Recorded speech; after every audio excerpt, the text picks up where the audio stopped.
Gantian ya, nanti saya yang genap, nanti Bapak Ibu yang ganjil ya. Beginilah bunyi firman Tuhan.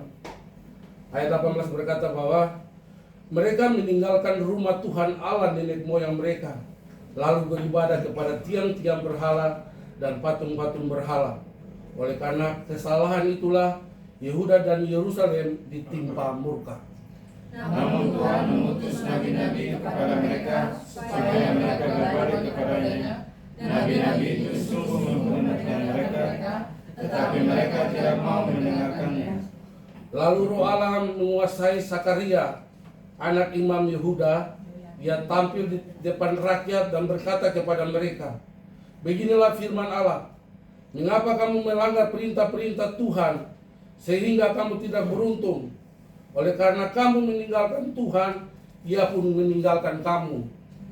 Tetapi mereka mengadakan kesepakatan terhadap dia, dan atas perintah raja mereka melukai dia dengan batu di pelataran rumah Allah. Raja Yoas tidak mengingat kesetiaan yang ditunjukkan Yehoyada, ayah Sakaria itu terhadap dirinya. Ia membunuh anak Yehoyada itu yang pada saat kematiannya berseru, semoga Tuhan melihatnya dan menuntut balas. Pada kemudian tahun tentara menuju wilayah Yoas dan masuk ke Yehuda dan Yerusalem. Dari bangsa itu semua pemimpin harus dibunuh. Dan mereka akan mengirim mereka kepada raja Damaskus dan Ayat 24 kita sama-sama. Walaupun tentara Allah itu datang dengan sedikit orang, namun Tuhan menyerahkan tentara yang sangat besar kepada mereka. Karena orang Yehuda telah meninggalkan Tuhan, Allah nenek moyang mereka. Demikianlah orang Aram melakukan penghukuman kepada Yoas. Amin. Amin. Bapak Ibu, kita sudah baca dan tadi kita juga sudah dengar bersama ya firman Tuhan tadi. Kira-kira apa yang Bapak Ibu bisa tangkap dari firman Tuhan hari ini? Apa?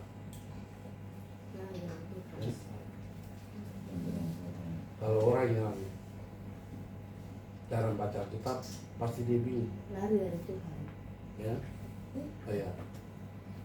Tapi saya percaya kalau orang yang sering baca kitab seperti Joyce, dia sudah bisa tahu pesan apa yang mau disampaikan oleh firman Tuhan hari ini. Ya, Bapak Ibu, sederhananya firman Tuhan dia mau bilang begini tadi. Saya sederhana karena saya tidak membahas dan bahasa kepada. Sederhananya begini, orang Israel sudah melupakan Tuhan dan mereka meninggalkan Tuhan dengan cara mereka percaya kepada dewa-dewa asing, sehingga Allah murka kepada mereka, Allah marah kepada mereka, dan Allah menghukum mereka itu pakai orang Aram ini. Sederhananya seperti itu. Jadi kalau kita lihat sejarah, ternyata bukan bangsa Aram ini saja yang pernah dipakai Tuhan untuk menghukum bangsa Israel ketika mereka meninggalkan Tuhan. Ada beberapa bangsa besar seperti Persia dan Babilonia ya. Itu kalau kita baca di Alkitab itu. Dan saya menarik benang merah, ternyata Tuhan selama bangsa Israel melupakan Tuhan dan atau mereka meninggalkan Tuhan, Tuhan masih pakai bangsa-bangsa asing untuk menghukum mereka. Jadi Tuhan tidak langsung turun tangan. Saya percaya kalau Tuhan turun tangan, habis ini Israel. Tidak ada satu orang pun yang hidup. Sederhana kan begitu, Bapak Pendeta tuh. Oleh karena itu dari firman Tuhan pagi hari ini, saya berikan tema, jangan tinggalkan Tuhan. Amin. Ya, jangan tinggalkan Tuhan. Tema saya apa Bapak Ibu? Jangan tinggalkan Tuhanmu. Jangan tinggalkan Tuhan. Ini buat anak-anak muda, buat Melissa, buat siapa tuh? Darsel, buat Rafli, ya buat anak-anak muda. Bahkan juga mungkin buat kita semua. Ya, jangan pernah tinggalkan Tuhan. Saya teringat dengan satu pujian ini sangat memberkati saya. Makanya tolong kita sama-sama angkat pujian ini. Lagunya Putri Sagian. Ini lagunya ini sangat hebat. Jangan tukar Yesus. Lagunya Putri Sagian ya. Sebelum saya lanjut, kita menikmati dulu satu. Maka dia tahu kan? Jangan tukar Yesus.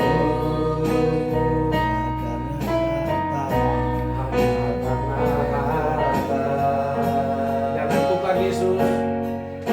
Jangan tukar Yesus. Hanya karena cinta. Hanya karena cinta. Jangan tukar Yesus karena hanya karena takhta. Jangan tukar Yesus.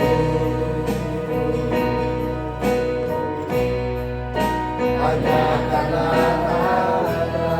Yesus lebih dari segala-galanya. Yesus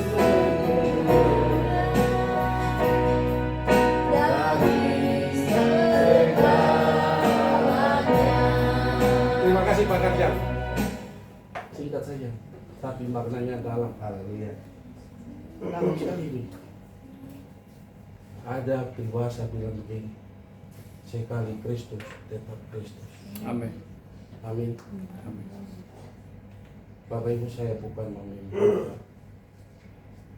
Maaf nih, saya bukan membuli Pak Pendeta.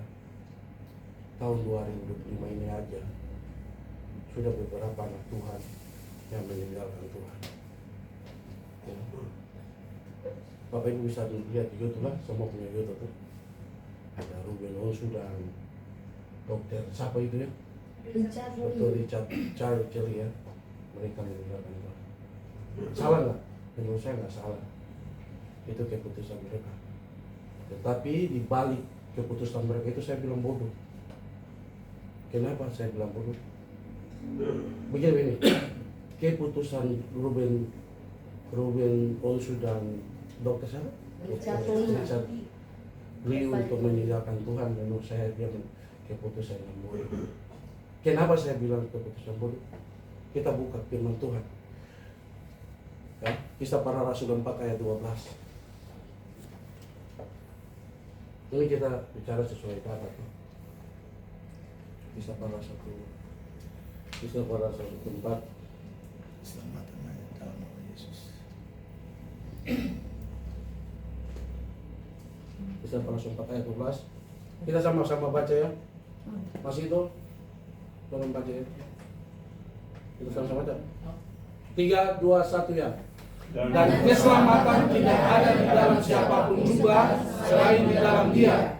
Sebab di bawah kolong langit ini tidak ada nama lain yang diberikan kepada manusia yang bolehnya kita akan diselamatkan. Ini jawabannya.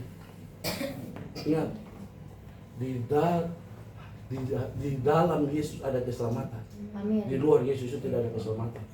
Makanya saya bilang mereka bodoh. Tapi itu menurut mereka. Ya tuh. Ya, Bapak Ibu. Dan saya mau bilang juga buat Bapak Ibu bahwa setiap orang yang mengambil keputusan untuk mengenal Tuhan itu ada konsekuensinya. Ya. 2 hari yang lalu ya Jo ya. Kayak liburan kemarin itu saya sama Marvin sama istri sama Repo dan Jo kita liburan di Pantai Cerita tuh. Puji Tuhan kita hanya 1 hari saja. Ya, tapi di sana ada hal yang saya bisa lihat ya.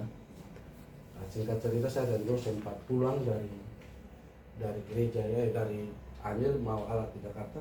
Dalam mobil Jo tanya sama saya, Pendeta, ada sekarang nih ada viral nih si Ruben Onsu sudah baca 5 kali masih ada ya Jo? 2 kali masih ada. Bagaimana tuh? Saya bilang Jo, saya nggak mau bahas di sini.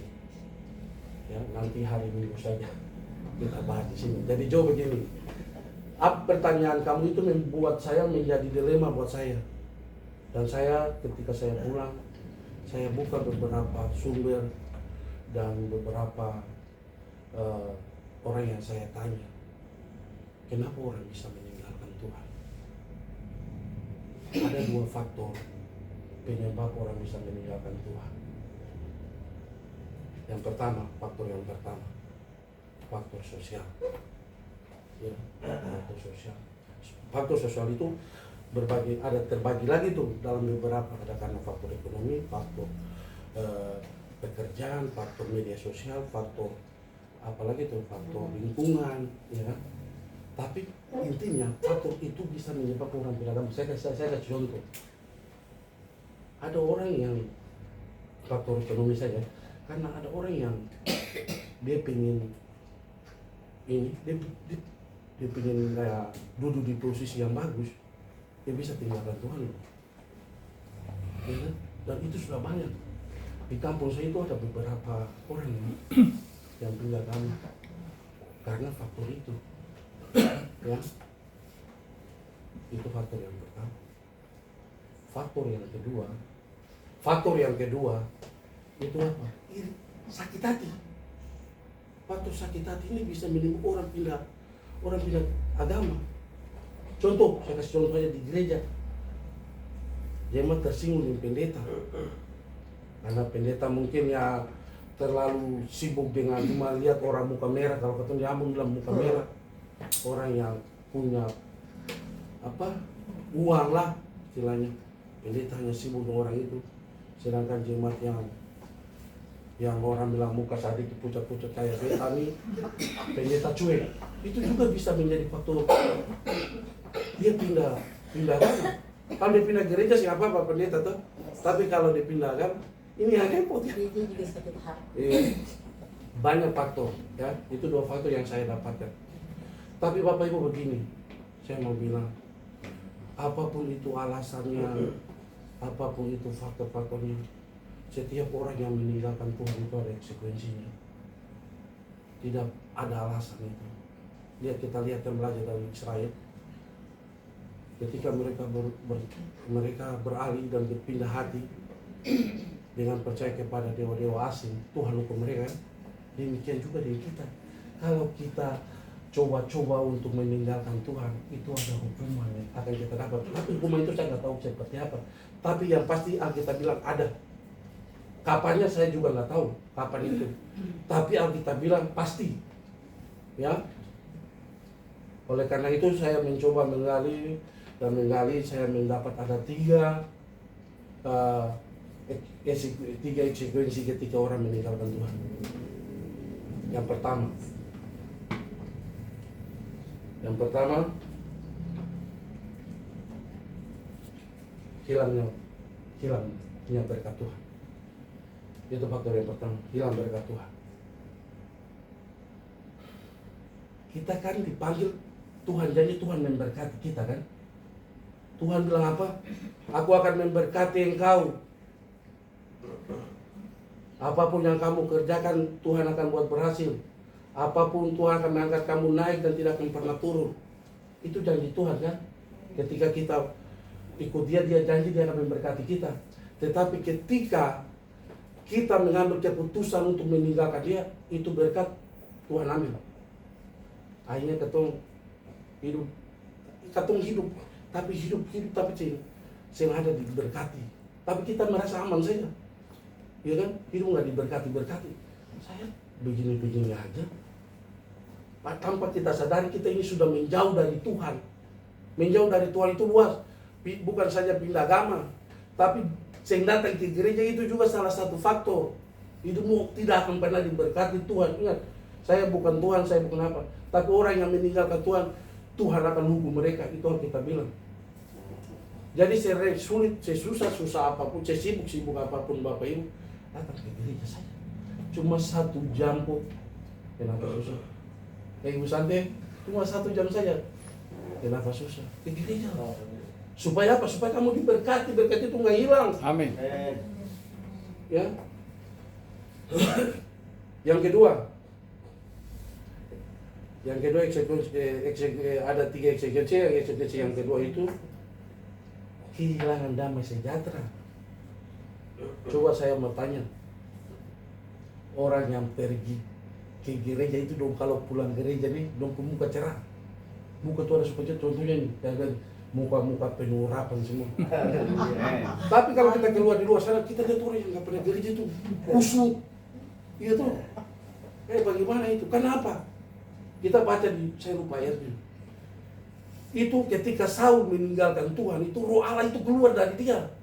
Bapak ayat berapa tuh? Bapak? Saya lupa ayatnya. 2 Samuel berapa? Itu roh Allah itu keluar dari dia.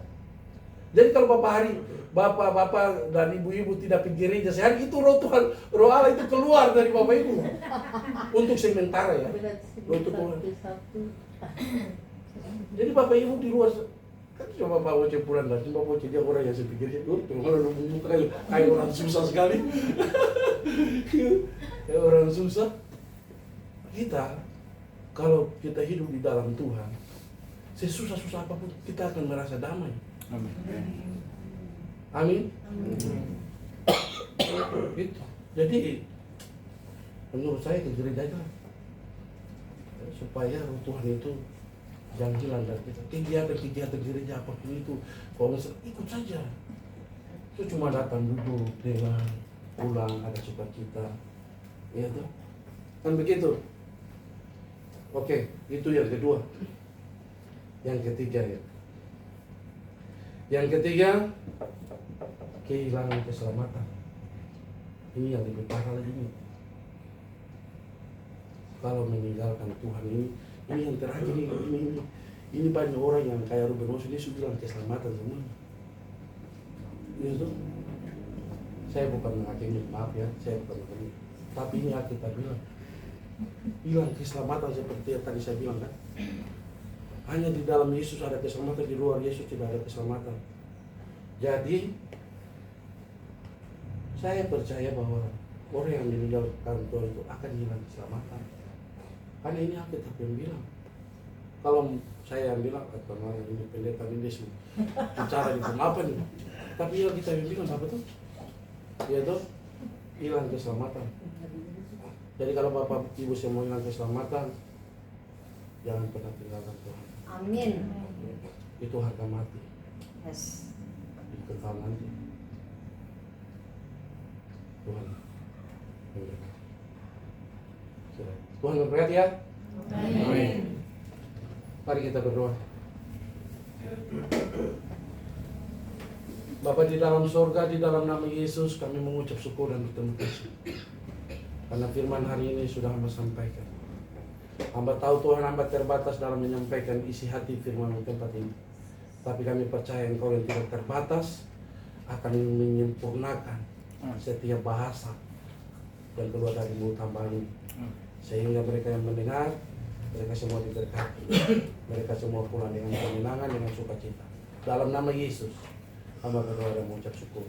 Haleluya. Amin. Bapak